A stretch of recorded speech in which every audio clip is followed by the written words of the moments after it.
শাইতানির রাজিম বিসমিল্লাহির রহমানির রহিম। প্রিয় এলাকাবাসী, আগামী ঈদুল আজহার কোরবানির গরুর বর্জ্যগুলি আপনার 14 গ্রাম পৌরসভার নির্দিষ্ট স্থানে রাখবেন, যেখানে সেখানে ফেলে রাখবেন না, পরিবেশ ক্ষতি করবেন না। পরিবেশ উন্নয়নের জন্য আমরা সবসময় সচেষ্ট।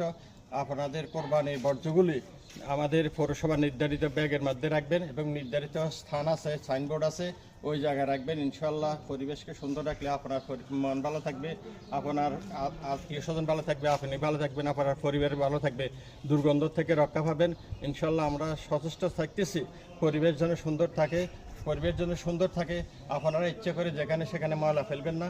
আমাদের নির্ধারিত স্থান 14 গ্রাম পৌরসভার নিজস্ব সাইনবোর্ড আছে বিভিন্ন জায়গায়। 14 গ্রাম প্রত্যেকটি ওয়ার্ডে, প্রত্যেকটি গ্রামে, প্রত্যেকটি পাড়া মহল্লায় প্রত্যেকটি গরুর জন্য আলাদা আলাদা ব্যাগ দেওয়া হয়েছে। ব্যাগের মধ্যে ময়লাগুলি রেখে নির্ধারিত স্থানে রাখবেন। ইনশাল্লাহ আমাদের পরিবেশ সুন্দর থাকবে। আমাদের পরিবেশ সুন্দর থাকলে 14 গ্রাম পৌরসভা সুন্দর থাকবে। ধন্যবাদ সবাইকে।